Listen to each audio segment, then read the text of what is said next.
Well, welcome everyone to part 4, actually, I guess you could say, our 4th webinar in this series of now 5 webinars about Baha'u'llah's tablets to 3 powerful European monarchs. First, we had a presentation, one webinar presentation about Baha'u'llah's first tablet to Napoleon III. Then we had 2 webinars reviewing his second tablet to Napoleon III. Today we have Shahrokh's comments and commentary and translation of Baha'u'llah's tablet to Tsar Alexander II.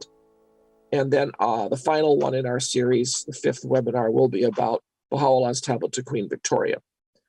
So without further ado, we will turn over this presentation to Shahrokh. And Shahrokh, welcome, and thank you again for joining us and offering these fascinating webinars about the writings of Baha'u'llah. Thank you, Dr. Stockman. Hello, everyone. Nice to have you here. Today, we're going to be looking at the tablet to the Tsar Alexander. And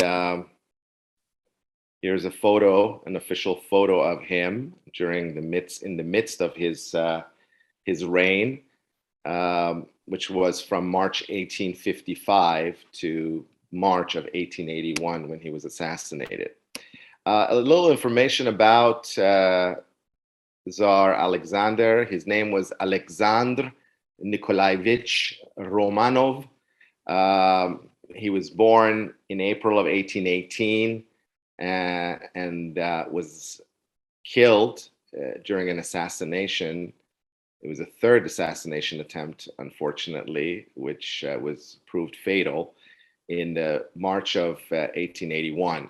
He was the eldest son and Tsarich, which basically means an heir apparent to Nikolai Pavlovich Romanov, who became Nicholas I. Nicholas I reigned between 1825 to 1855. So just to put it in perspective, Nicholas I, Alexander II, Alexander III, and Nicholas II were the last 4 czars of Russia before the Bolshevik Revolution. And they were essentially great-grandfather to great-grandson, if you will. So they were related. Now, the previous czar to Nicholas I was actually his older brother, Alexander I, who was the presiding czar during the Napoleonic Wars. And when he passed away in 1825, his younger brother, Nicholas or Nikolai Pavlovich Romanov, became the czar. So during the ministry of the Bab, the czar that you hear in Babi history was Nicholas I. And so Alexander became a czar upon the death of his father on March 2nd, 1855. He was just shy of his 38th birthday when he became Alexander II of Russia. So he was, during the reign of his father, for a greater part of the reign of his father, he was an adult. And he was the crown prince, or Tsarich, as it was called in Russia. He took reigns of the Russian Empire at a very difficult time. It was in the midst of the Crimean War. If you recall, the Crimean War began in 1854 and it lasted to 1856. So it was literally in the middle of the Crimean War. And so at the time of his accession to the Russian throne, Russia was in the midst of the Crimean War and was losing. So it was not a very comfortable time, to say the least, for him coming to power and to have to continue the work of his father. According to a prominent historian of the mid-19th century that has best described Alexander II and his reign, he writes, although given the title of Tsar Liberator because of the reforms that took place during his reign, Alexander II was anything but a liberal in the Western sense. He was as staunch a believer in autocratic government as his father, Nicholas I, was, and it was an autocrat that he introduced. So it was as an autocrat that he introduced, or rather imposed, his great reforms. The Tsar remained the supreme authority in the state. He ruled through a vast bureaucracy that was responsible to him alone. In a country as large as Russia, with its poor transportation and communications, a good deal of power passed by default to the local authorities, but no change could be made on a national scale unless they had been initiated and approved by the Tsar. There existed no government machinery through which the ordinary Russian citizens could introduce improvements or suggest reforms. This lack of an outlet for the expression of political opinion fostered the development of many illegal political societies that flourished in Russia in the 19th century and created an atmosphere of frustration in which politically conscious people turned to extremist ideas and methods, to bombing and assassination, as the only means of bringing about change. And this obviously led eventually to the Bolshevik Revolution of 1917 in the midst of the First World War.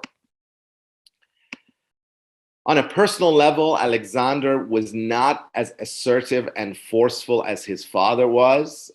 His father was truly an autocrat. It was his way or the highway, so to speak. But Alexander was influenced by the people around him. He often yielded to pressure around him and was not successful in carrying out consistently some of the reforms he had inaugurated. As a result of this, Alexander's policy frequently met with opposition from all sides. The reformers wanted him to do more in reformation of the political system of Russia, and the conservatives felt that his reforms were undermining the foundation of Russian society. Such constant opposition and hostility towards his reforms made Alexander greatly disillusioned. He was especially troubled by the rise of revolutionary agitations and terrorism, which led to numerous assassinations of his government leadership. In fact, there were, as I previously mentioned, there were 3 assassination attempts on his own life, with the third one on March 13th, 1881, proving to be fatal for him. Baha'u'llah, now coming to Baha'u'llah's tablet to the Tsar, Baha'u'llah wrote his summons to Alexander II around the same time, which would have been early months of 1869, as his second tablet to Napoleon III. So I believe that Baha'u'llah wrote or revealed the second tablet to Napoleon III in the early weeks of 1869, if you will, and then he continued with the other tablets, including the tablet to the Tsar, tablet to the Pope, and the tablet to Queen Victoria around the same period.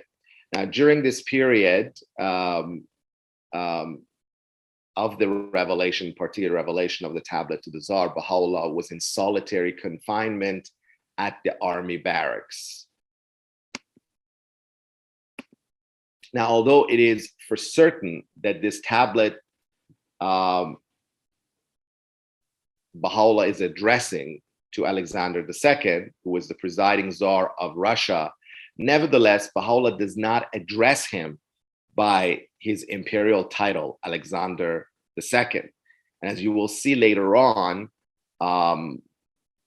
it seems that this tablet was not revealed only for him, but for the Tsar, the institution of the Tsar, and the successors to Alexander as well. So his son and his grandson, Nicholas III, the Nicholas II, which is the last Tsar that has been highly publicized based on the unfortunate fate of him and his family by the Bolsheviks. Even though we know for sure that Baha'u'llah addressed Alexander at that time, it allows the conjecture that the tablet could also have been addressing the two succeeding czars. And we will see that, namely Alexander III and Nicholas II, who happened to be Alexander's son and grandson. Baha'u'llah opens the tablet of the Tsar with Ya Malaka Rus, which literally translates to "O King of Russia." Okay, Malik is king.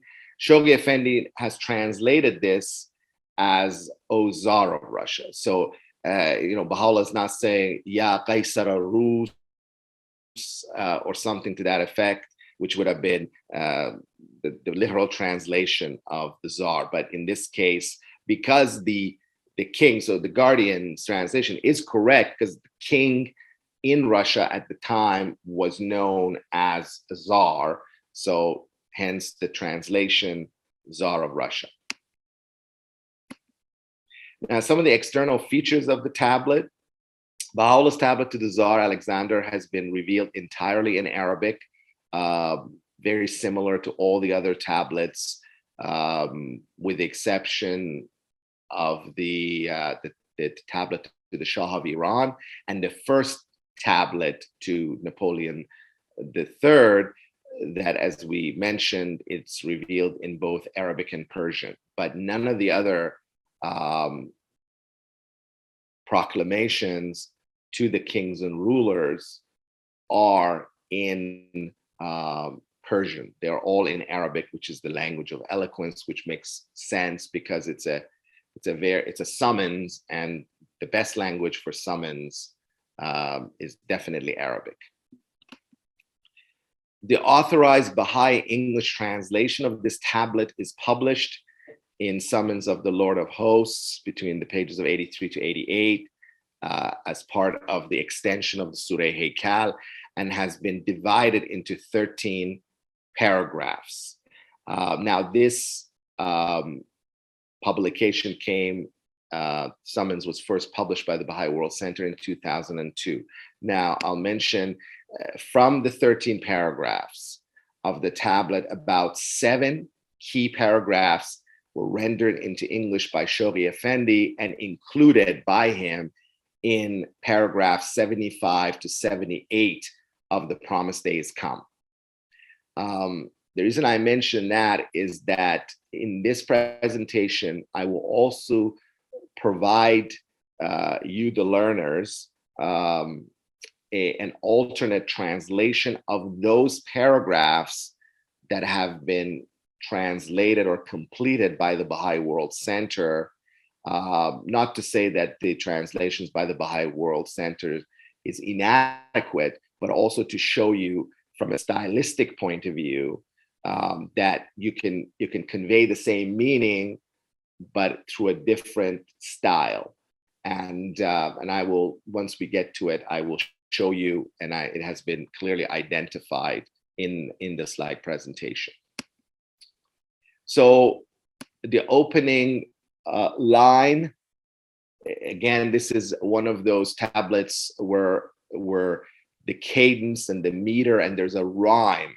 It's a beautiful rhyme that I always found it extremely fascinating that even in the proclamatory tablets, where they are very serious, very direct, very stern in their language, God still uses poetical style, and this is clearly demonstrated in the opening lines of this beautiful tablet, because you will see it.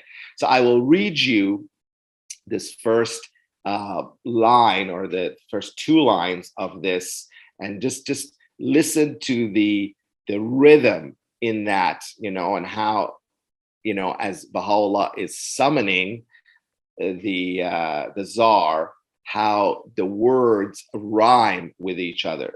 So it begins, Ya Malik al-Rus, anistami' nida Allah al-Malik al-Quddus. So you hear Malik al-Rus and Quddus are basically rhyming here.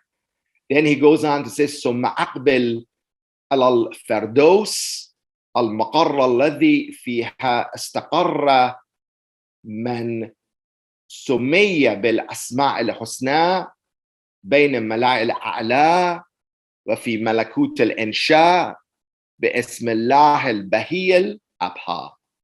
Beautiful, absolutely beautiful. I will read it again. يا ملك الروس أنستمع نداء الله الملك القدوس ثم أقبل إلى الفردوس المقر الذي فيها استقر من سمي بالأسماء الحسنى بين الملأ الأعلى وفي ملكوت الإنشاء باسم الله البهي الأبهى. Now, the translation, which is the Guardian's translation, I have underlined here. So the Guardian's translation in this tablet are all in yellow, you will see. So to highlight his translation, the translation by the Baha'i World Center is in the shade of gray, and the alternate translation, my translation, that was done back in 1994, is in the standard white. That is the text of the general text of the presentation. So what I just read to you, this is the Guardian's translation. O Tsar of Russia, incline thine ear unto the voice of God, the King, the Holy, and turn thou unto paradise, the spot wherein abideth he who among the concourse on high beareth the most excellent titles, and who in the kingdom of creation is called by the name of God, the effulgent, the all-glorious. Then the Guardian's translation continues, beware lest thy desire deter thee from turning towards the face of thy Lord, the compassionate, the most merciful. We verily have heard the thing for which thou didst supplicate thy Lord while secretly communing with him. Wherefore the breeze of my loving kindness wafted forth, and the sea of my mercy surged, and we answered thee in truth.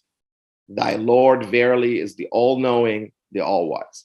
Now this is incredible here, and this is also a demonstration by Baha'u'llah to show that he is the manifestation of God, that he does have access to the attribute, one of the attributes of God as being omniscient, meaning being all aware of everything. So in this, Baha'u'llah makes reference that when Alexander was praying during his communion, you can imagine him at his chapel, a Russian Orthodox church, as was the religion of the nation, and the traditional religion of the Romanovs.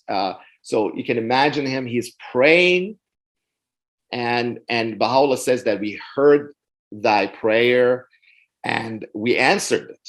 Now, we don't know what he prayed for and what was the answer.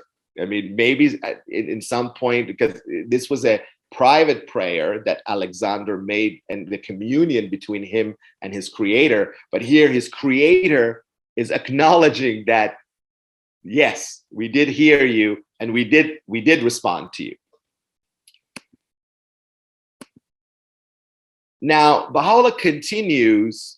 So Baha'u'llah is continuing, starting with showering Alexander and the Tsars with God's grace because of certain acts, and particularly an act that he's going to refer to where Baha'u'llah's release from the Siyah Chal was as a result of solicitude of the Russian ambassador to Tehran.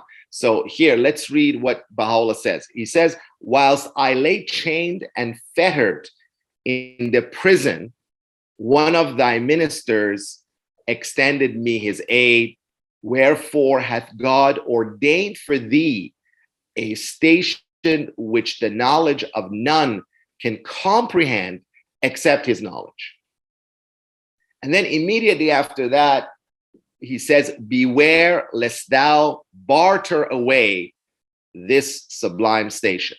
Now, the prison, as I said, that Baha'u'llah is referring to is the Siyah-Chal, the Black Pit of Tehran. He was incarcerated in that notorious and pestilential dungeon for 4 months from mid-August 1852 to mid-December 1852. And he was in the midst of, in fact, almost dead center on October 16th, where Baha'u'llah's hidden declaration or his investiture as the manifestation of God for this new dispensation was inaugurated, and has been confirmed by Shoghi Effendi as well. That was the exact, that those were the dates. Now, the individual that less people know about of this Russian minister, who it was actually, his name, he was a prince, Prince Dmitry Ivanovich Dolgorukov, was the Russian minister who helped secure Baha'u'llah's release from the Siyah-Chal. Minister Dolgorukov, also known amongst the Persians at the time as Dolgoruki, Safir Dolgoruki, as the Persians referred to him in some of the historical documents, served as the Russian ambassador in Tehran from January of 1846 until May of 1854. So about a couple years after. You could tell why it kind of ended in 1854. It is around the time that perhaps he was recalled. This was towards the end of Nicholas I. So Nicholas was the Tsar who sent Dolgorukov as his ambassador, as the Russian ambassador. And he was a very influential ambassador. Now, there is some connection to the embassy. The secretary of the Russian embassy or the Russian legation in Tehran was Baha'u'llah's brother-in-law. Mirza Majid Ahi was married to Baha'u'llah's sister.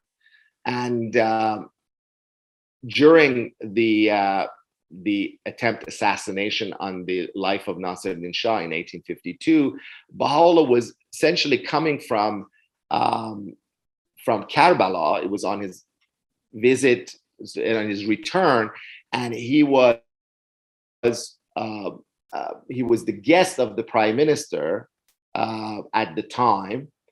And when the news broke, Baha'u'llah volunteered to present himself to the authorities. And on his way to to basically turn himself in, because he knew that as a Babi leader, he would be under suspicion for this odious act that had committed by a very isolated group, and it was not organized or anything like that, and on a large scale amongst the Babi community.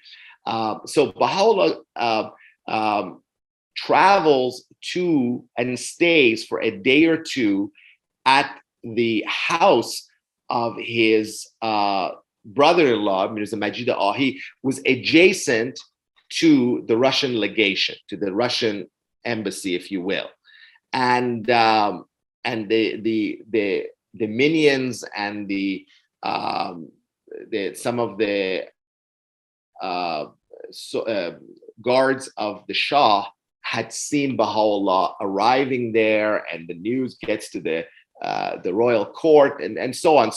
But at that time, Baha'u'llah could have just stayed in the house of his brother-in-law, which was under the protection of the embassy grounds. So essentially, it was on embassy grounds, and obviously Mirza Majid Ahi had spoken to Prince Dolgorukov and had told that Baha'u'llah had nothing to do with this. He was just coming from a 2-year trip, essentially from Karbala, and that that he's innocent. So I think from that point of view, it seems, having recognized Baha'u'llah's non-complicity in the assassination attempt against the Shah, Prince Dolgorukov pushed hard to remove the false charges against Baha'u'llah and prove his innocence. In one of his tablets, in fact, Baha'u'llah acknowledges the decisive efforts of the Russian minister in securing his release in these words. And this has been translated by Shoghi Effendi and included in God Passes By. So this is what Baha'u'llah writes. He says, in the days when this wronged one was sore afflicted in prison, in the Siyah Chal, the minister of the highly esteemed government of Russia, may God glorified and exalted be he, assist him, extended his utmost endeavor to compass my deliverance. Several times permission for my release was granted. Some of the ulama, some of the clergies of the city, however, would prevent it. Finally, my freedom was gained through the solicitude and the endeavor of His Excellency, the minister. So Baha'u'llah says that if it wasn't because of Prince Dolgorukov, he would not have been released. Now, let me just add to this. Baha'u'llah, graciously overlooks the huge impact that the mother of the Shah had. The mother of Nasiruddin Shah was absolutely beside herself and wanted Baha'u'llah dead. There's absolutely, it's clearly wanted Baha'u'llah dead. He blamed Mirza Hossein Ali Nuri as the accomplice, one of the accomplices. So one of the reasons that he was being kept there, and again here Baha'u'llah says that the ulama, which were the clergies, yes, the clergy also opposed, but the mother of the Shah was greatly persistent in keeping Baha'u'llah and basically making him an object lesson for the rest of the Babis by basically putting him to death. So during these 4 months, there were these commotion at the court. Now, Dolgorukov goes to the royal court, and very directly, and he was a no-nonsense kind of guy. In fact, Nicholas I acknowledges that Dolgorukov was a man of directness and without any dissimulation of any kind. So he was a very shrewd politician when it came to this. So he goes before the crown and tells Nasiruddin Shah that if anything happens to Mirza Hossein Ali, the government of Russia will hold the crown directly responsible for that.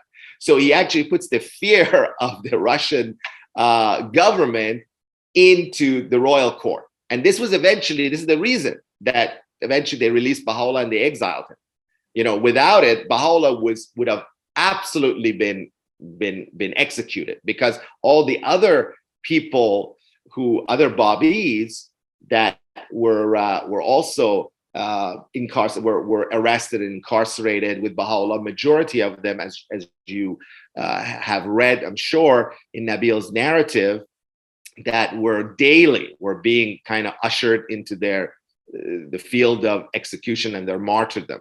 So Baha'u'llah was really saved. Obviously God had other plans for him, but in this way, the instrument by which God released his manifestation from that detested prison of Siyah Chal was Prince Dmitry Ivanovich Dolgorukov. So just wanted to make sure that we all knew who he was, and his name will forever be associated with this great act that he did. So Baha'u'llah says that because of this, God has prescribed a special reward for Russia and for the Russian monarchy, because he was the representative of the Tsar, and because of this, this intercession on, to deliver Baha'u'llah from the clutches of his enemies, that this was a highly meritorious act, and God had a reward in store for the Tsar.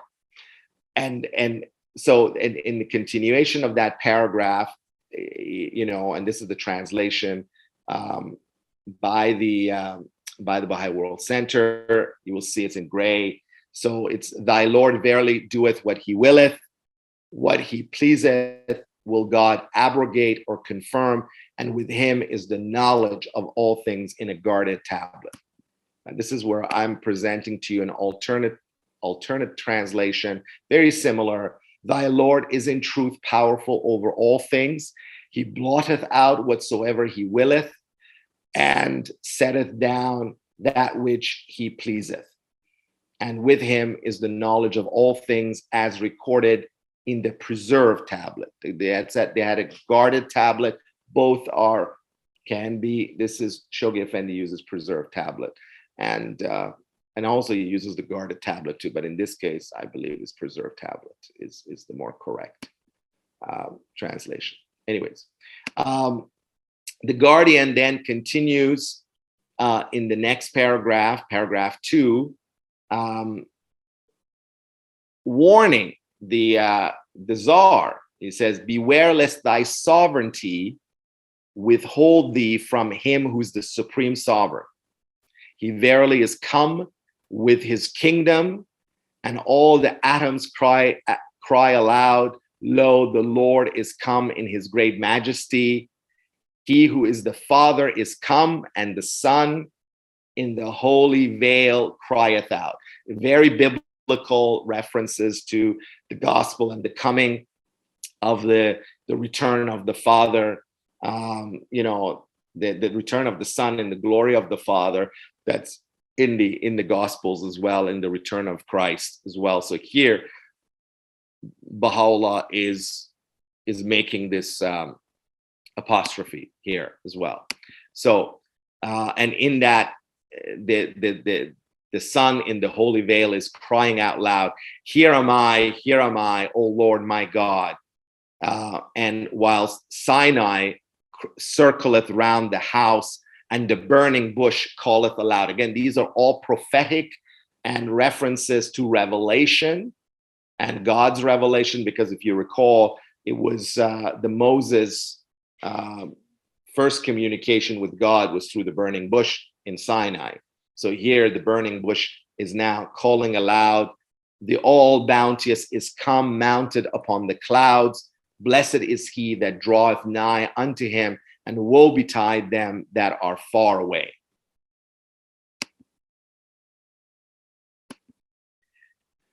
Then Baha'u'llah continues, arise thou amongst men in the name of this all-compelling cause, and summon then the nations unto God, the exalted, the great. He says, use your power. You're one of the three top powers in the world. He said that to Napoleon. He's saying it to Tsar, and he will say it to Queen Victoria, to all three of the most powerful rulers of the world at the time, the top three, if you will. And then they're collectively to all the other rulers in the Surat al-Muluk, in the Epistle of the Kings, and so on, and in all the other tablets as well.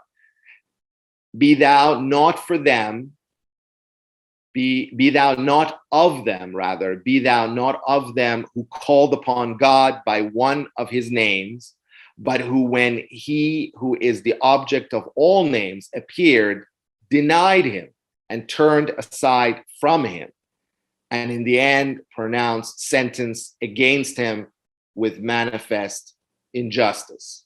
Now, this could be a reference to definitely Jesus, but also the Bab, because they're both had a very parallel tragic circumstances that they were put to death unjustly by those who claim to be the embodiments of the cause of God, but they were the oppressors. They became the oppressors. And so Baha'u'llah continues, says, consider and called out to mind the days whereon the Spirit of God, Jesus, appeared. And Herod gave judgment against him. Okay, this is, I believe, it's regarding the birth. God, however, aided him with the hosts of the unseen and protected him with truth and sent him down unto another land according to his promise. When Jesus was born, I think this is the story of, and the emperor, the Jewish emperor Herod, wanted to kill all the children or all the infants. So you all know that the story. He verily, Baha'u'llah continues, he verily ordaineth what he pleaseth. Thy Lord truly preserveth whom he willeth, be he in the midst of the seas, or in the maw of the serpent, or beneath the sword of the oppressor.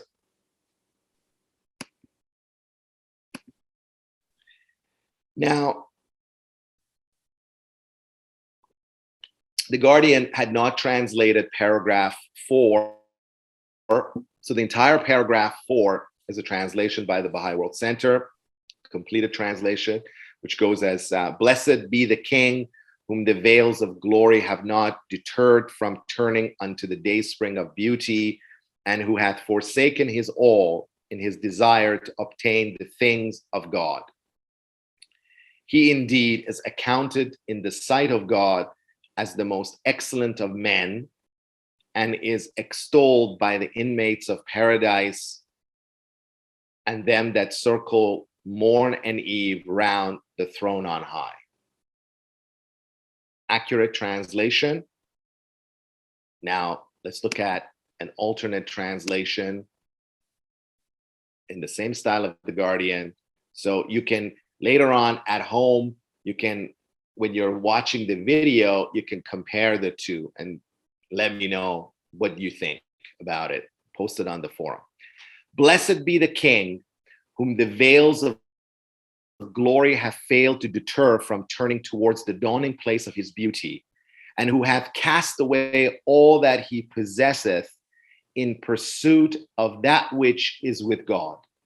In the sight of the one true God, he truly is the best of all beings, and he shall be blessed in the daytime and in the night season by the concourse on high and the company of those who circle around the heavenly throne.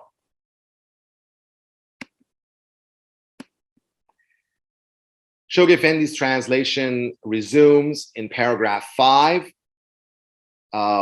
It begins, again I say to the Tsar, hearken unto my voice that calleth from my prison, that it may acquaint thee with the things that have befallen my beauty at the hands of them that are the manifestations of my glory.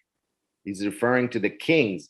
The manifestation of his glory are the kings. So he says, this has happened because of the Sultan of Turkey. So this is, and the Shah of Iran, who wanted Baha'u'llah banished, removed, killed, destroyed, and his religion obliterated and wiped off the face of the earth. These were particularly the Shah of Iran wanted that, Nasruddin Shah wanted that. And unfortunately, the Ottoman Turks were pressured and did the bidding of the Persians as well, and managed to exile Baha'u'llah to the penal colony of Akká, where he is now writing this. So he says that he may acquaint thee with the things that have befallen my beauty at the hands of them that are the manifestations of my glory, and that thou mayest perceive how great hath been my patience, notwithstanding my might, and how immense my forbearance, notwithstanding my power. Wow, very powerful. Then Baha'u'llah swears, he says, by my life, couldst thou but know the things sent down by my pen, and discover the treasures of my cause and the pearls of my mysteries, which lie hid in the seas of my names and in the goblets of my words, thou wouldst in thy love for my name and in thy longing for my glorious and sublime kingdom, lay down thy life in my path. You know, and he says, and this is what the believers like Badi did, that they laid down their lives, like, you know, the seven martyrs of Tehran in the Babi dispensation, and countless martyrs like the king and the beloved of the martyrs in Esfahan, that gave everything, you know, in the past. So he says that, you know, if you truly, you know, could thou but know the things sent down by my pen, if you truly read them, if you really took it to your heart, like these other people that have fallen in love and have laid down their lives, you would do the same. You would lay down your life as well, even as a king. Know thou, Baha'u'llah continues, that though my body be beneath the swords of my foes, and my limbs be beset with incalculable afflictions, yet my spirit is filled with a gladness with which all the joys of the earth can never compare.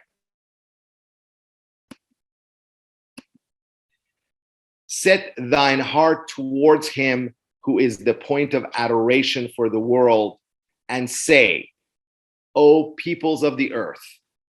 He says, basically, go to the people and tell them this. And so he tells them what to, you know, what the Tsar should say. He says, O peoples of the earth, tell the peoples of the earth, have ye denied the one in whose path he who came with the truth, bearing the announcement of your Lord, the exalted, the great, suffered martyrdom? So again, this, to me, this could be definitely Jesus as well as the Bab, you know, because the humanity did the same thing to both Jesus and the Bab. Say, this is an announcement whereat the hearts of the prophets and messengers have rejoiced. This is the one whom the heart of the world remembereth, and is promised in the books of God, the mighty, the all-wise. The hands of the messengers were in their desire to meet me, upraised towards God, the mighty, the glorified. Now, the concluding sentence of this paragraph 6 was not translated by Shoghi Effendi, so it was completed by the Baha'i World Center. Unto this testifieth that which hath been sent down in the sacred scriptures by him who's the Lord of might and power. And the alternate translation, unto this testifieth that which hath been revealed in the tablets by him who is the all-powerful, the Almighty. Very similar. Some lamented in their separation from me, others endured hardships in my path, and still others laid down their lives for the sake of my beauty. Could ye but know it? Say, I verily have not sought to extol my own self, but rather God himself, were ye to judge fairly.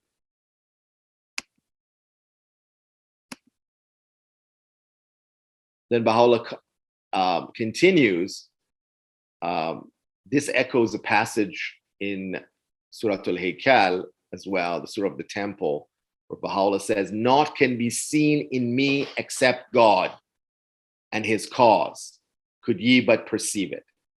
I am the one whom the tongue of Isaiah hath extolled, the one with whose name both the Torah and the Evangel were adorned. Again, biblical prophecies, Old Testament and New Testament. And then at the end of that paragraph 7,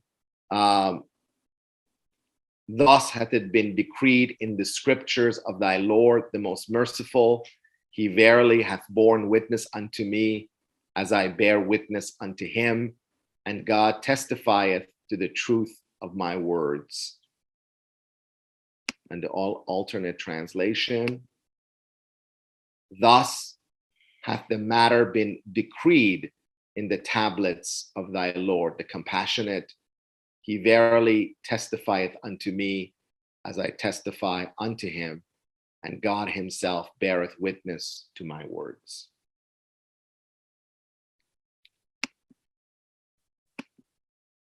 Now, as I mentioned previously, paragraphs 8, 9, 10, 11, and 12 of this tablet were not translated by Shoghi Effendi in The Promised Days Come, and nowhere else in his translations.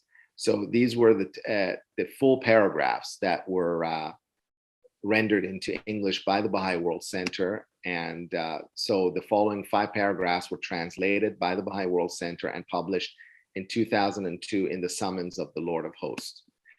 I will present in the following slides the Baha'i World Center translations, along with an alternative translation, which was first produced back in January of 1994, 8 years before the Baha'i World Center renderings became published. I also presented a presentation on the tablet at the ABS conference, North America, in 2001, which covered all of these completing tablets, an entire tablet, and I spoke about that. I remember that at the time I was honored to have the late House member, Mr. Ian Semple, present during that, and I was rather nervous, and he was so gracious, and he attentively listened and was very encouraging. God rest his soul. He was a beautiful man. So in paragraph 8, Baha'u'llah says, say, the books have been sent down for naught but my remembrance. Whosoever is receptive to their call shall perceive therefrom the sweet fragrances of my name and my praise. And he who hath unstopped the ear of his inmost heart shall hear from every word thereof, the true one is come. He indeed is the beloved of the worlds. I had some issues with this. It's just that, to me, the next translation, I think, flows better. This phrase, unstop the ear of his inmost heart, I never seen it in the Guardian's translation. So again, but again, it's not inaccurate. It's just the style is a little different. So here, say the books were revealed not but for the mention of me, so that every receptive soul may perceive from them the fragrance of my name and praise. And he that possesseth a hearing heart may hearken from every word. So this is a hearing heart. May hearken from every word. Lo, the eternal truth hath come, and he is in truth the beloved of all worlds. And that the beloved of all worlds is a phrase used by Shoghi Effendi for that particular Arabic word that it's used here. I've double checked it. Even I recently checked it. In the next paragraph 9, Baha'u'llah continues. He says, it is for the sake of God alone that my tongue counseleth you, to the Tsar, and that my pen moveth to make mention of you. For neither can the malice and denial of all who dwell on earth harm me, nor the allegiance of the entire creation profit me. We verily exhort you unto that which we were commanded, and desire not from you except that ye draw nigh unto what shall profit you in both this world and the world to come. This is addressed to the Tsar and the people of the world, obviously. So this is a collective, this is a plural you, as opposed to, as you can see, it's a ye as opposed to a thy. So it is a plural you that is being used here. So the alternate translation, verily my tongue counseleth thee, and my pen moveth in mention of thee purely for the sake of God.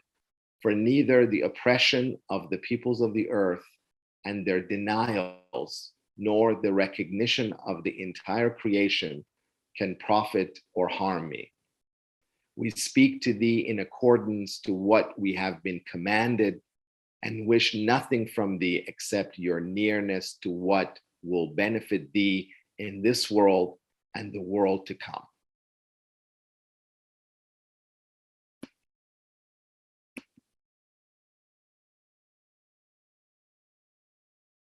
In the last bit of paragraph 9, Baha'u'llah, I believe this could have been beginning of another paragraph as well, or I mean, it's the Baha'i World Center has felt that this could be a part of paragraph 9, but it could either work. But I think the theme changes a little bit. But anyhow, say, will ye slay him who summoneth you unto life everlasting? Fear ye God, and follow not every contumacious oppressor. The alternate translation, say, will ye put to death him who beckoneth you to eternal life? Fear God, and follow not every obstinate oppressor.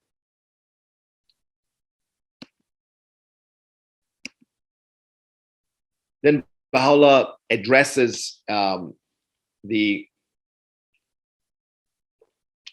those who he calls the proud ones of the earth, which includes the monarchs and the rulers, particularly because they seem to be the ones who are under the influence of their ego the most, and hence the proud ones of the earth. And in this, I believe it's the kings, because of the way, and the rich people that were, part of that aristocracy or the ruling class, if you will. People like Ali Pasha, Fuad Pasha, for example, who, at the time, this was revealed prior to that that ominous tablet to Fuad Pasha that was, revealed, I think, in 1870. This is 1869, so a year before. So here Baha'u'llah says, "O proud ones of the earth, do ye believe yourselves to be abiding in palaces, whilst he who is the king of revelation resideth in the most desolate of abodes?" He says the same thing almost verbatim in the tablet to the Pope Pius IX. Very interesting. So, do ye collectively believe yourselves to be abiding in palaces, whilst he who is the king of revelation resideth in the most desolate of abodes? Nay, by my life, in tombs do ye dwell, could ye but perceive it. Verily, he who faileth in these days to be stirred by the breezes of God is accounted among the dead in the sight of him who is the Lord of all names and attributes. The alternate translation, say, O people of pride. Literally, it means, O people of pride. Do ye see yourselves in palaces, whilst he who is the king of revelation liveth in the most desolate of abodes? Nay, by my life, ye dwell in graves, were ye to be of them that perceive. For whosoever is not quickened by the breath of God in his days is indeed as one dead before him who's the possessor of all names and attributes.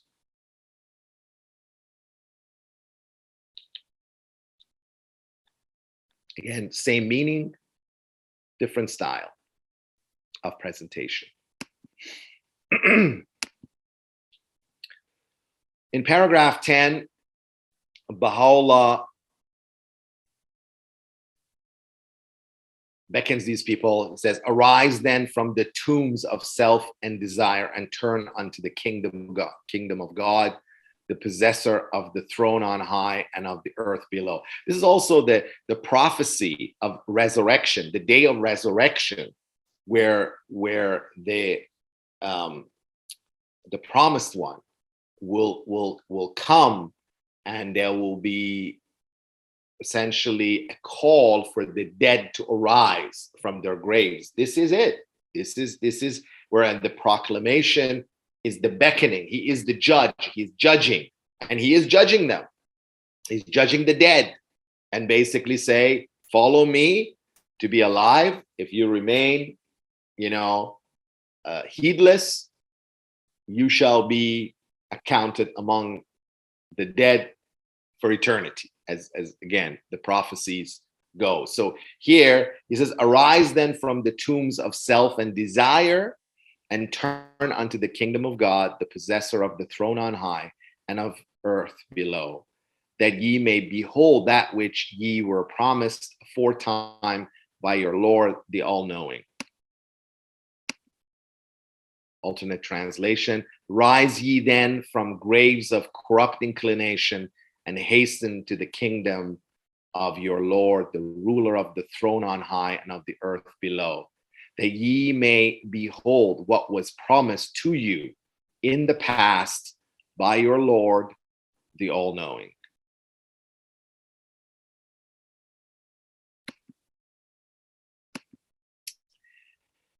Baha'u'llah then continues in paragraph 11, think ye that the things ye possess, he's still addressing the people of pride.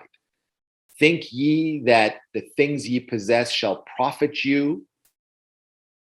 Soon others will possess them, and ye will return unto the dust with none to help or succor you.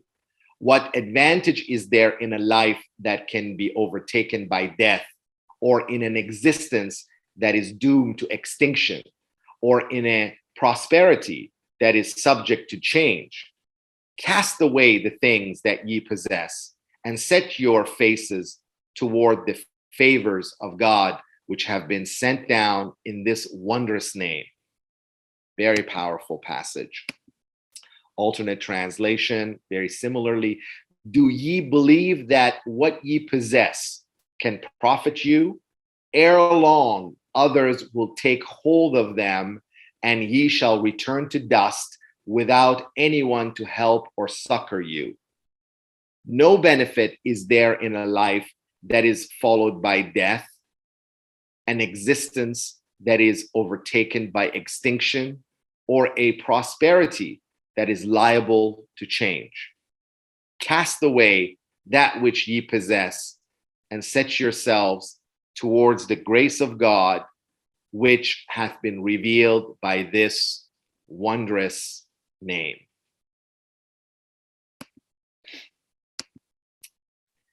Paragraph 12, the second last paragraph, and it's the last paragraph that was rendered by the Baha'i World Center. The paragraph 13 is all Shoghi Effendi again, we will see. So this is the second to last paragraph of the tablet. Thus doth the pen of the Most High warble unto thee its melodies by the leave of thy Lord, the All-Glorious. When thou hast heard and recited them, say, praise be unto thee, O Lord of all the worlds, inasmuch as thou hast made mention of me through the tongue of him who is the manifestation of thyself at a time when he was confined in the most great prison, that the whole world might attain unto true liberty. The alternate translation. Now, here, the first line, it says, thus doth the pen of the Most High warble. Pen does not warble. A bird warbles. So again, the meaning are the same, essentially. So here, the translation that I believe is more correct, especially in the first line, thus the pen of the Most High chanteth for thee, because the pen can chant. A pen can basically create, noise, especially the reed pen, that sounds like recitation or chanting. It's kind of a poetical as well. That is the the melodies, Baha'u'llah says, the melodies of the most exalted pen. Warbling, again, even though the revelation, in the Tablet of Ahmad, the nightingale warbles, but again, here, there's no bird here. So I felt that the pen, it would be more appropriate to use the word chant. But again, not to say that the Baha'i World Center's translation is incorrect. Again, it conveys a better meaning. I will. Now remember, I'm saying this, the translations by Shoghi Effendi have a special position because he was the authorized interpreter, and they're almost essentially perfect, even though he himself says that translations should be revised. The translations made by the Baha'i World Center, they are authorized Baha'i translations, but those sometimes have to be changed or corrected, and has been done in the past. It's not that, and now I'm not saying that we must lose faith in the translation process. They do a magnificent job, and I've been involved in some of that process myself. But I'm just saying some translations are a little different. Abdul-Baha has put it to rest. He said, no translation can ever come close to the original. And the Guardian, in the pages of Promised Days Come, in fact, regarding these letters to the kings, have stated that the true majesty of these tablets can never be fully realized unless they are read in their original and studied in their original language. But obviously, because of the fact that many Baha'is throughout the world don't have the command of the two languages of revelation, namely Arabic and Persian, then there is the work of the translation. But again, remember, translation is always a compromise, and now you want to maximize the efficiency and minimize that compromise, So again, and this is why for the Baha'u'llah's,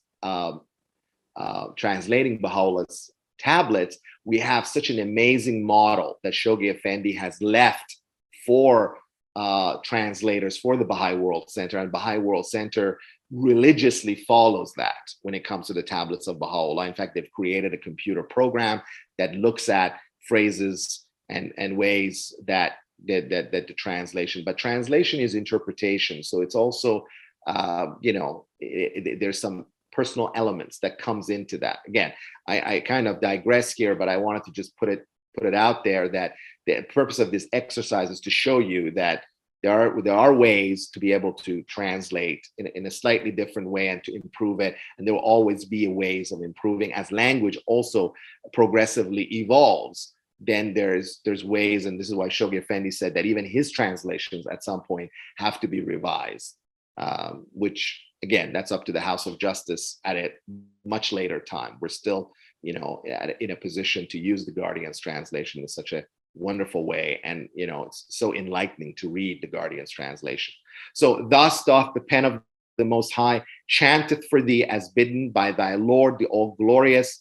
Should thou hearken and read, say, praise be to thee, O Lord of the worlds, for having addressed me by the tongue of the manifestation of thine own self. The manifestation of thine own self is a phrase used by the Guardian exactly for that. Mashar nafsaka.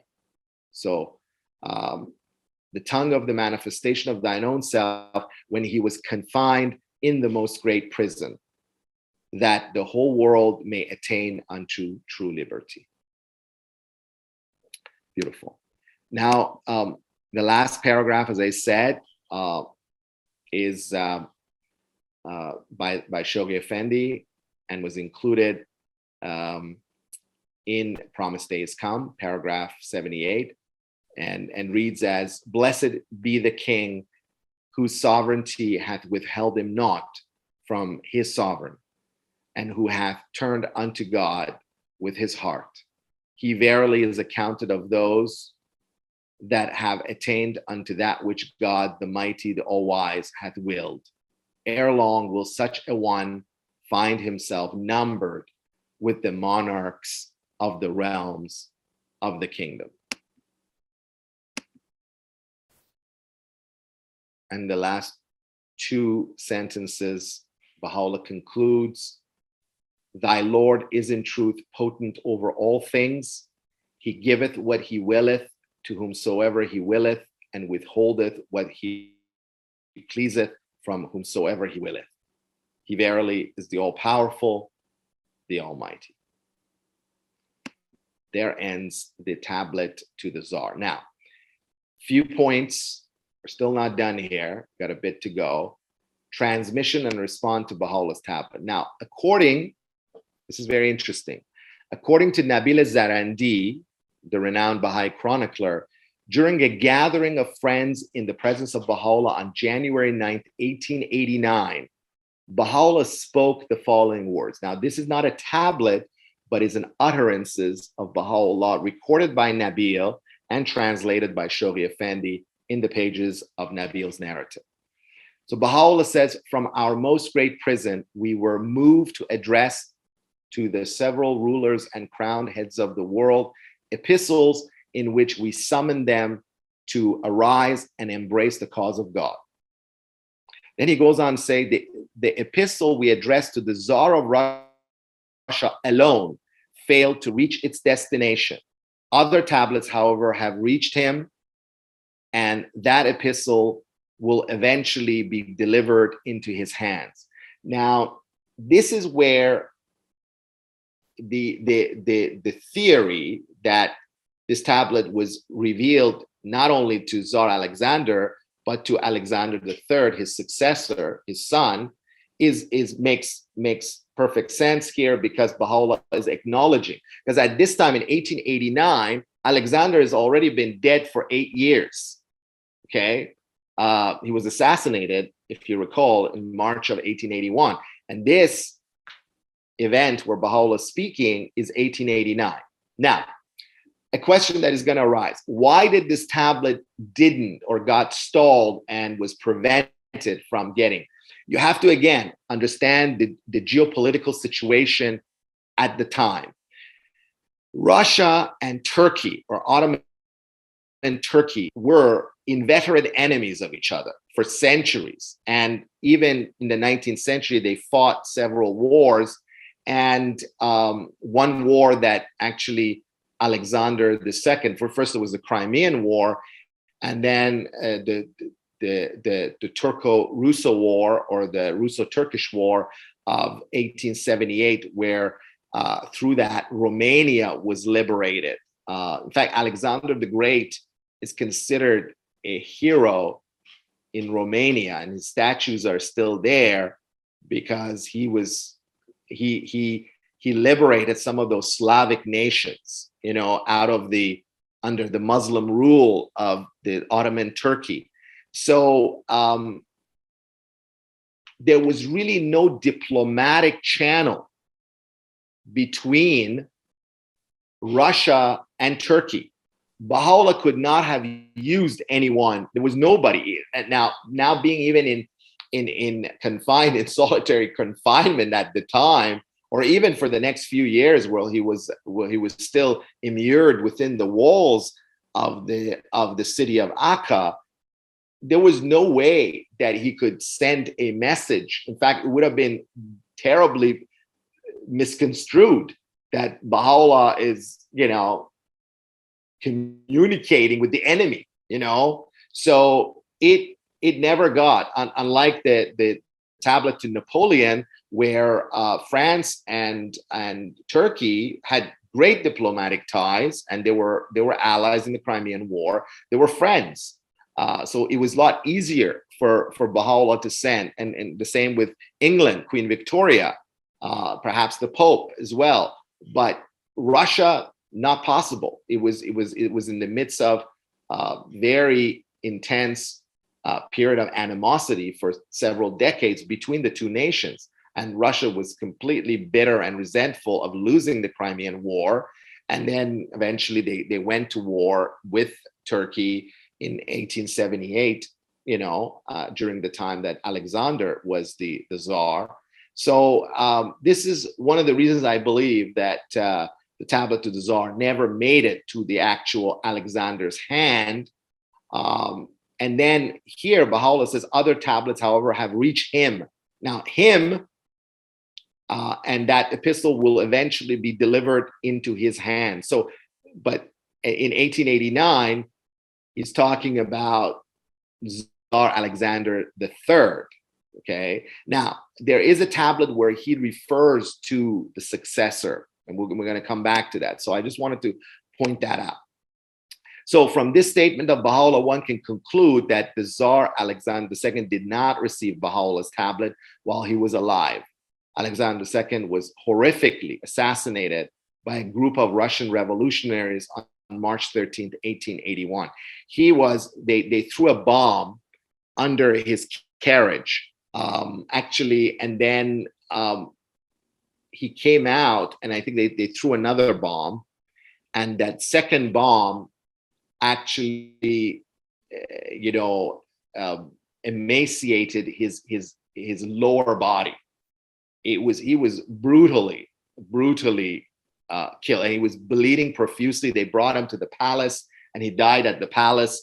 And at the time, both his son, the future Alexander III, and his grandson, Nicholas II, who's a young man, were present at the time of, so they both saw their father and grandfather pass away in that horrific way. And that's why they became very staunch conservatives against any kind of revolutionary tendencies. But it didn't help, because that festered and led eventually, even Shoghi Effendi talks about it, to the Bolshevik Revolution. So his son Alexander Alexandrovich Romanov became Tsar Alexander III and ruler of Russia until his own death on November 1st, 1894. So Alexander III was the Tsar for the last 11 years of Baha'u'llah's ministry.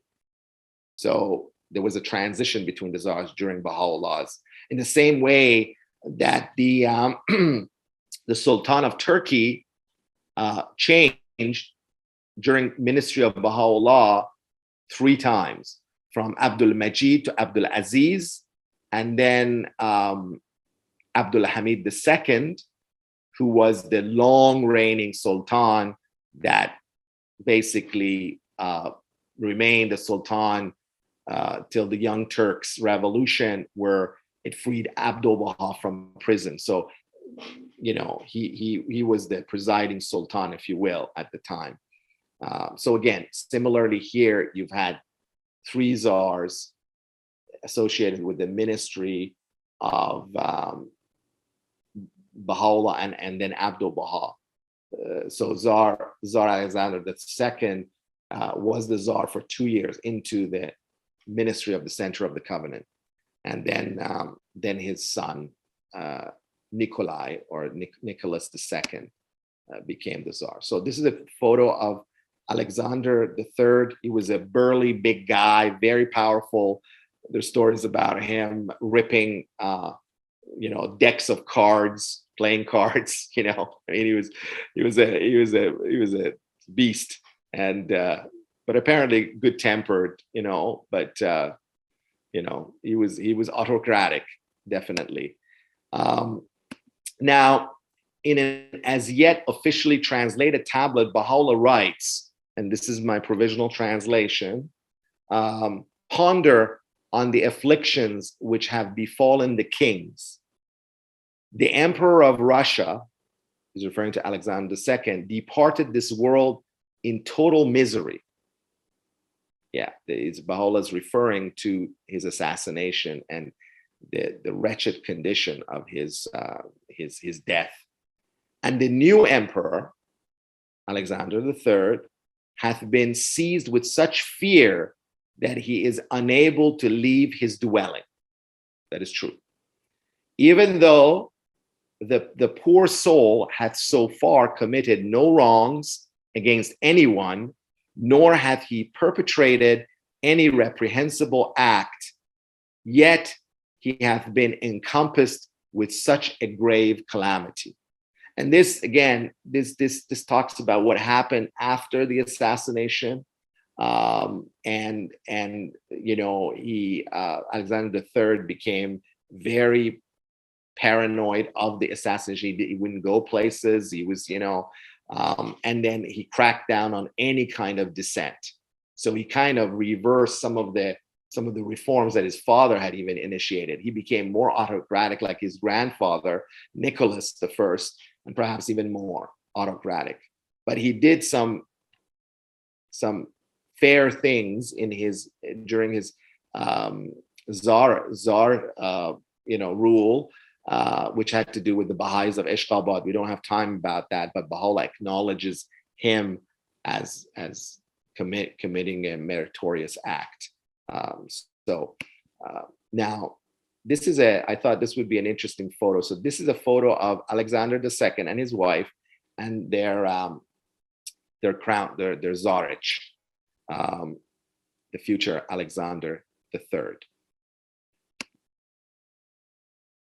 Now, to recap everything, looking at Shoghi Effendi, and Shoghi Effendi offers, now this is the Guardian as a historian. You know, many of you know that Shoghi Effendi studied political science at American University in Beirut, and went to Oxford to continue his studies.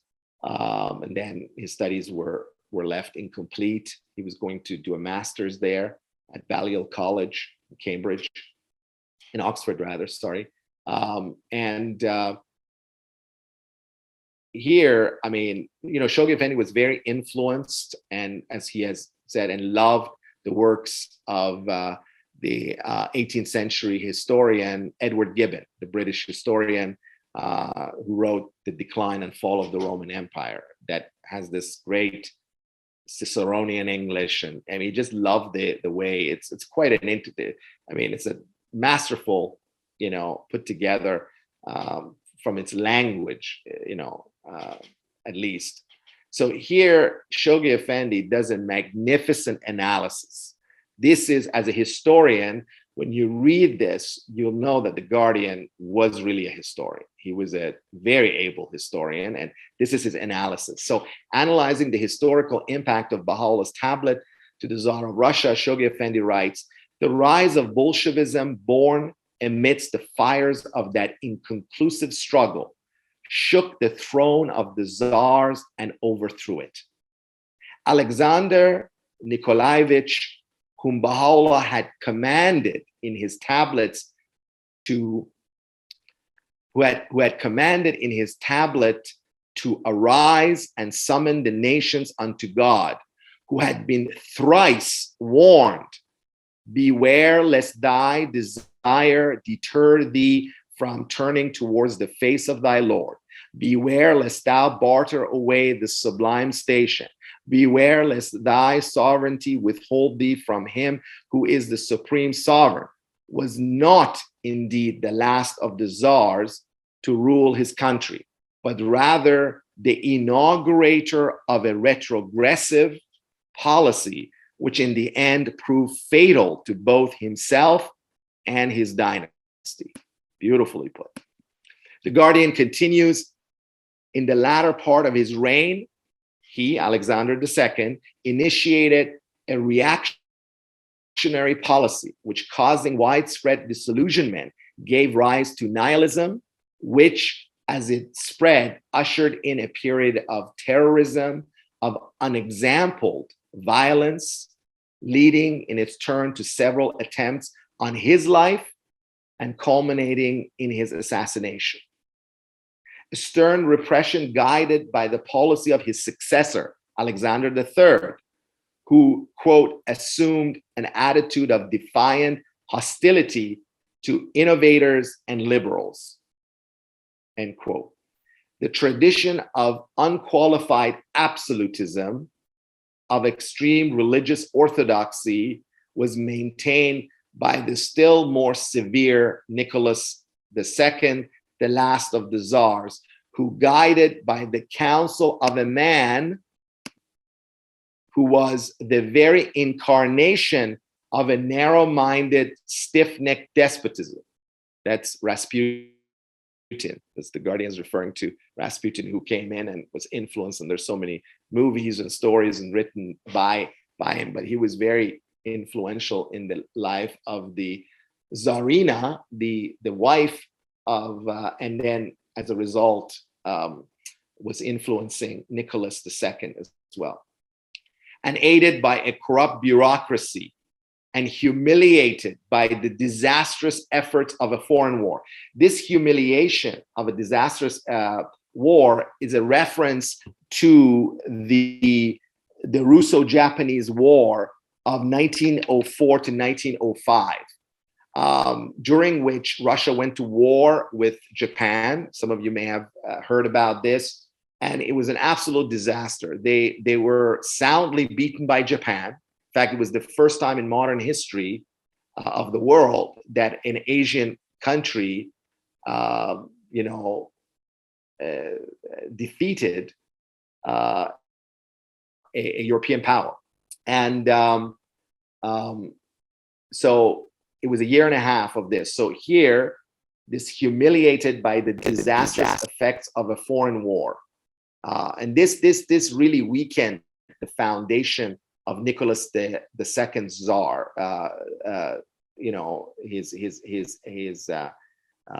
his empire, and eventually led to the Bolshevik Revolution. It was one of the key elements. Increased the general discontent of the masses. People were very unhappy as a result of that. Their pride was really bruised by that, both intellectuals and peasants.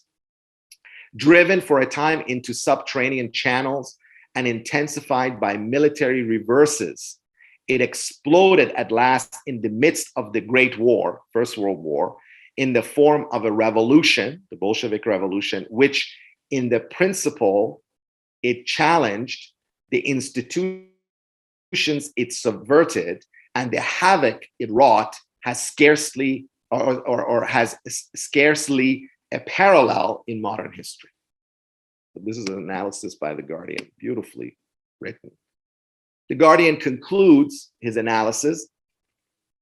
He writes, "A great trembling seized and rocked the foundation of that country, Russia. The light of religion was dimmed. Ecclesiastical institutions of every denomination were swept away." The Baha'i faith was also amongst that. The state religion, the Russian Orthodox Church, was disendowed, persecuted, and abolished. During the communism, they had, it was after the fall of the Berlin Wall and the fall of the Soviet Union that the Russian Orthodox Church has kind of flourished again. But during the communism, it was outlawed. So the state religion was disendowed, persecuted, and abolished. A far-flung empire was dismembered. A militant, triumphant proletariat exiled the intellectuals and plundered and massacred the nobility. Civil war and disease decimated a population already in the throes of agony and despair. And finally, the chief magistrate, the Tsar, of a mighty dominion, together with his consort and his family and his dynasty, were swept into the vortex of this great convulsion and perished. Wow, what an amazing analysis by the beloved Guardian. By the way, just a little quick footnote, it was during Alexander II's rule that he sold the territory of Alaska to the United States in 1867, the year Canada became a nation. That was the year that Russia sold Alaska for $7.2 million.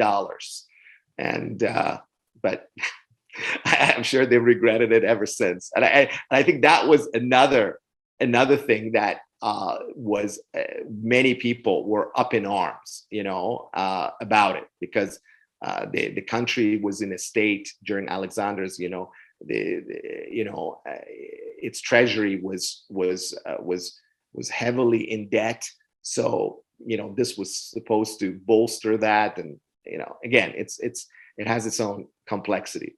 Anyways, I think that's it for us. And so now, Dr. Stockman, I mean, this was a long presentation, but as I had promised, we're not going to do a split this one. So we have few minutes to now to speak or have any questions that there is. Yeah, you did well. You did it in an hour and 20 minutes or so, which is pretty good for 60 or so slides. Okay. So I don't have any Q&A yet or any chats yet.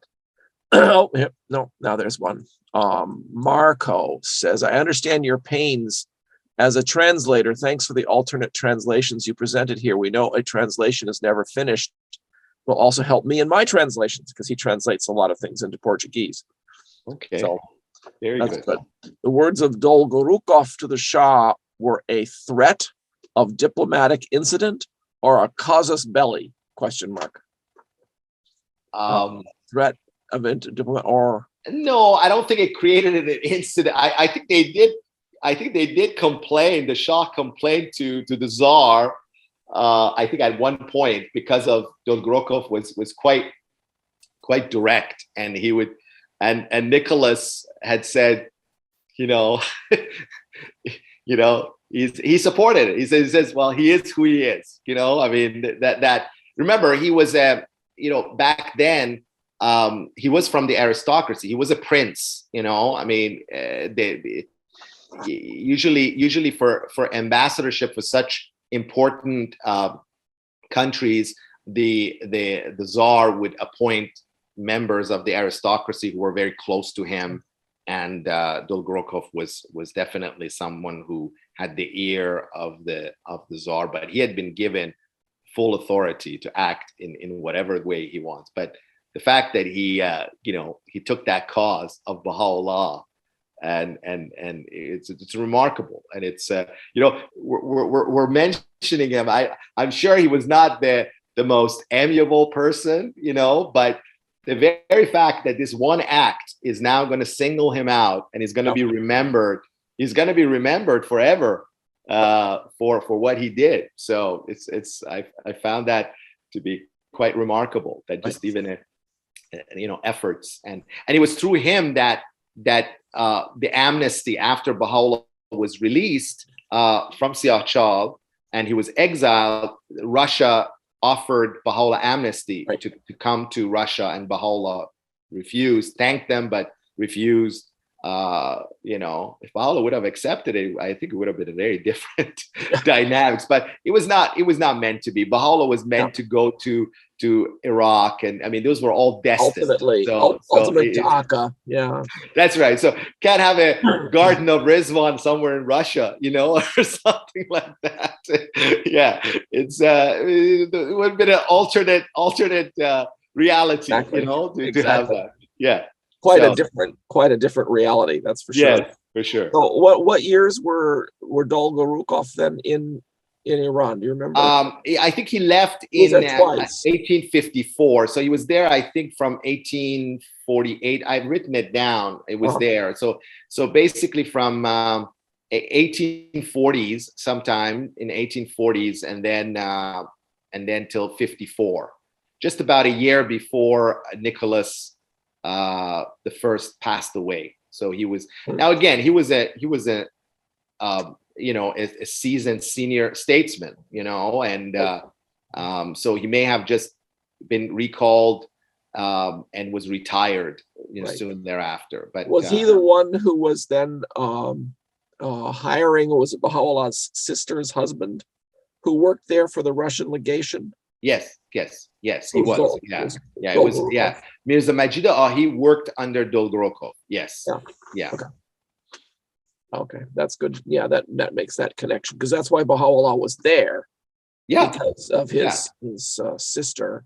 So he was invited there. Yeah, and his sister was very concerned, especially with all of that, and she was beside herself. She was, because she loved Baha'u'llah, and I think she was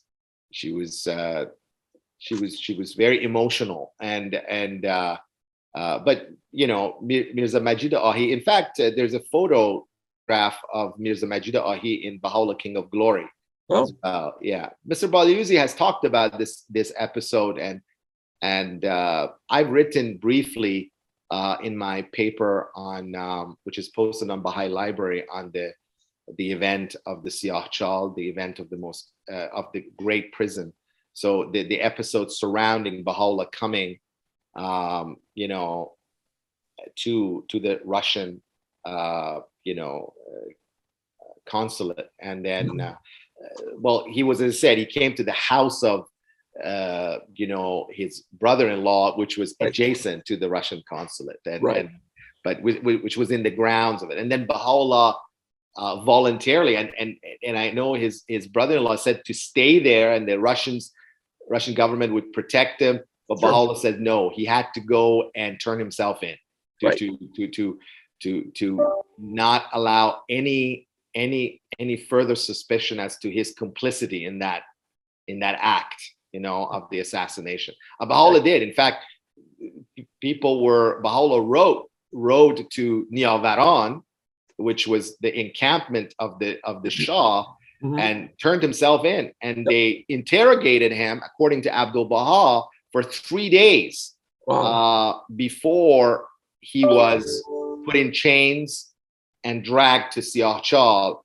But Baha'u'lláh went there, and the government officials were absolutely surprised. But why would this Mirza Hussain Ali turning himself in? I mean, why? And he didn't even go to the court. He went right where the Shah was, in the sort of, because he had gone hunting, and he was in Niavaran, so he just went there, and he was arrested there. So interesting.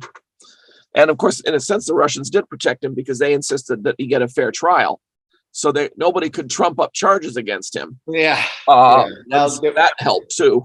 But there was no trial that then, and they just eventually realized that they got it. I think Dolgorukov had created so much kerfuffle that they said, okay, we gotta let him go, because now we're gonna have the Russians on our backs. So and Dolgorukov was relentless, and Baha'u'lláh says that. He says that he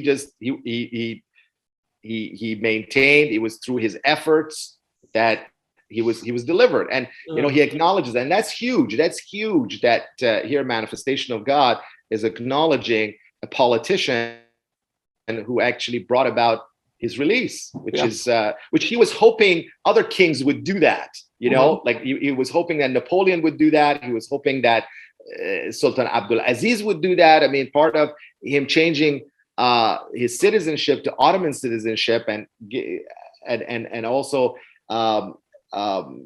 recommending that his followers do the same, because of the onslaught of the persecution and the enmity by the Iranian government and Iranian foreign agencies in the Ottoman territory, at the time. So a couple of other questions here. Another one regarding Russia and the references to Christianity in the tablet. Can these references be considered addressed to all of Christianity, since from a Russian point of view, Moscow was the third Rome, and was therefore the mother church, you see. And so wondering about whether the references should be thought of as being, for sure. The czars were very religious. I mean, if I was to say, out of all the monarchs at the time, I mean, obviously Queen Victoria was the head of the Anglican Church as a monarch, but Napoleon was really not religious, but he he promoted himself as that, but in order to satisfy or please the Catholic voters, which were the majority of the French people at the time. But Alexander and the czars were very much, their crown was very much intertwined with the Russian Orthodox Church. They were very religious, very, you know, they were icons of the church there. So they were definitely, and they were raised very religious, you know. So yes, I do agree when Baha'u'llah is addressing, you know, and making references to these biblical prophecies, you know, he is trying to resonate with the, you know, with the czars and with their devotion to their Christian faith. Yes, definitely. Marco also notes one other thing, and then there's a couple of other questions here. He notes that Alexander II's second wife was Catherine Dolgorukova from the Dolgorukov family. Yeah. So Dolgorukov was himself in some way related to probably yes. The Tsar, perhaps that's later right. on. Yeah, for sure. Yeah, that's interesting. Mitra says, is there any prophecy about the future of Russia in the writings? This is a nation that has suffered so much, which is very true. I can't, nothing comes to mind certainly in the collective letters of Baha'u'llah to the kings and rulers. But I am sure there is something in the writings of both Baha'u'llah and Abdul Baha, because of the communications, because, you know, there was a Russian community in, you know, starting at around the time of Baha'u'llah, and then definitely in the time of Abdul Baha in the Russian Azerbaijan, in Baku, and then in Ashgabat, you know, and which is now part of, I believe, Tajikistan. You know? Baku's the capital of Azerbaijan. Yes, Azerbaijan. Yeah. But I'm talking about Ashgabat. Ashgabat's in for the Turkmen. Yeah. The Turkmen, I think is it Tajik? Or, I mean, the new republics, I believe, is. Anyways, it's just north of Iran, you know, right. And but no, there's nothing that comes to mind right now. But I do believe definitely Abdul Baha has written something about Russia and the and its future of some sort, you know, in his communications with the friends there. No. So you would think so. Yeah. And Abdul Baha, you know, an article in the Atlantic recently discussed the Hall of Mirrors practice of strategic lying that characterized Russian leaders for the past few centuries. I think it's probably true of leaders of many countries too.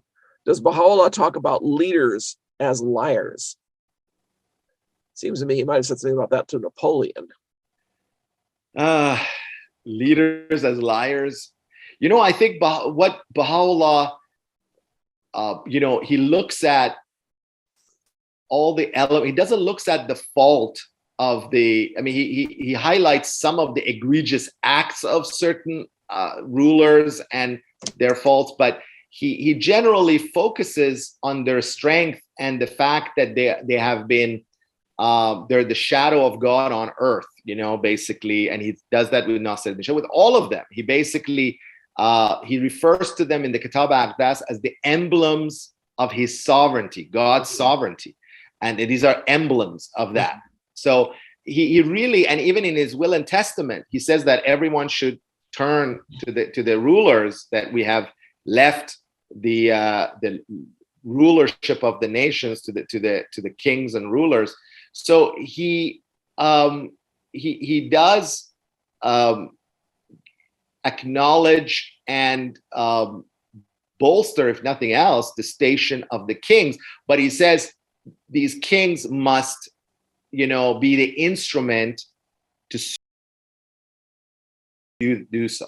Yeah, and therefore the monarchies just crashed and burned, you know, and then there's some tablets where he refers to some of the plight of these individuals. I mean, the fact that in that tablet that I translated, where he says even the successor to Alexander II, namely Alexander III, even though he hasn't done anything to anybody, is plagued with this very, you know, afflictive and catastrophic, you know, situation.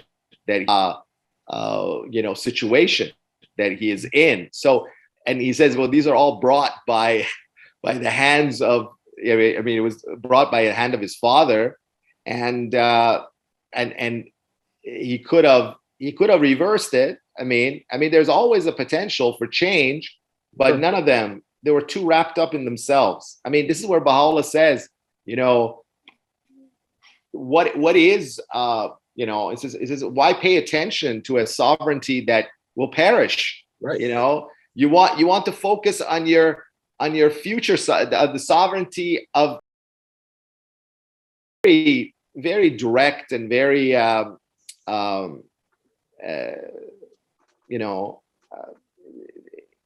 really stands out. It's very poignant, and I just, but as far as, I don't know. I wouldn't think Baha'u'llah would say anything like that about the Russian leaders being, accentuating on their faults, being liars and all. I mean, look, Nasruddin Shah was probably the embodiment of the worst. He was probably, Baha'u'llah refers to him as the prince of oppressors. Okay, so. And he was truly a nefarious individual. So many ways. He was lecherous. He was corrupt. He did things against the religion. He was an alcoholic. He was. He did so much. But Baha'u'llah really didn't. If you read the tablet, as we've studied the tablet to him, to the Shah, Loh Sultan. He was very gracious, so I think God is very gracious. He says that to Napoleon, that he doesn't want to be discourteous to him, okay? To basically tell him, what kind of a, idiot are you to ignore my first, So he's actually, he says, we want everyone to exercise courtesy, even though what you've done deserves for you to be, castigated, for you to be reprimanded, to be vilified, but he says we're not going to do that. So I think that's a great example that God wishes his servants to also act in the same way. So he's demonstrating that through his proclamation as well. Yeah, that's interesting. I think that you think about the tablet to America, for example, the prayer for America, where he's calling America to its high ideals. And not singling America out as genocidal or racist, which one could easily do. Yes, could very easily do. Absolutely. But instead is referring to this just government and such, which is an aspirational comment, not a factual comment. So I think you're right that when he addresses the kings and rulers, he is trying to raise them up to the standard that the rulers should be following, because that's, after all, the key importance for good government is to have rulers, whoever they are, elected or hereditary, who are just and have good judgment. Exactly. And are well educated, well rounded, understand, listen. Exactly. This is the real problem of human governance for the last few thousand years, really. I agree. Well, Baha'u'llah is here to offer humanity, to present humanity with a new world order, and part of his. And I think this is why I believe the Guardian chose to analyze these letters. These letters are so important. They're not just summons, but they really form the foundation and the basis for the new world order, because Baha'u'llah is echoing what his new world order should be by first telling the monarchs this is the way they must conduct themselves. This is the way they must rule. He's telling them, this is how you have to treat your subjects. This is the way you have to serve the cause of God. So those are part of this new world order that Baha'u'llah had envisioned for them. And so now it was delayed and has been delayed now because of the rejection by these political leaders, but eventually it shall be established. Right.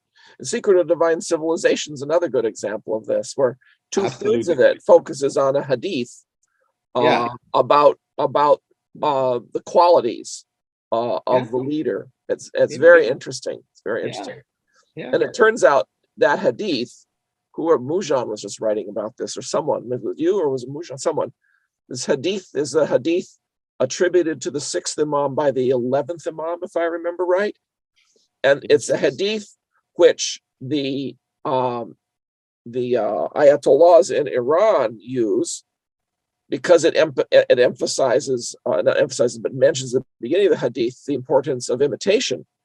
So they use it to justify the Velayat al-Faqih. The Walayat al-Faqih. Yeah, they use it to justify the rule by the jurisprudence over Yeah. the Iranian government, and they just sort of assume that Yeah. all the moral part is true. You know, they don't analyze that part.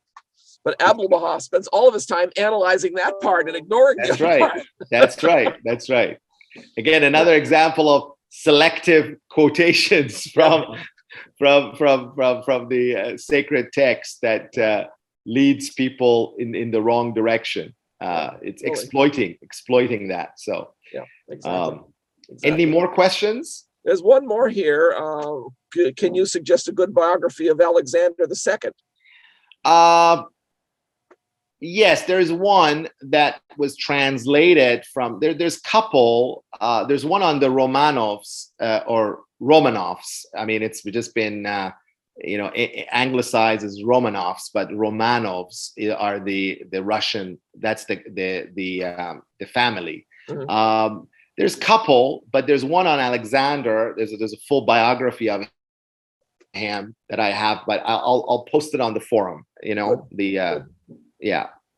Good. I'm sure if you look at the Wikipedia article too, it probably has a bibliography. And yes. That was another way of That's right. That's right. You know, the wikis on these leaders are good. I mean, they do have very good, informative.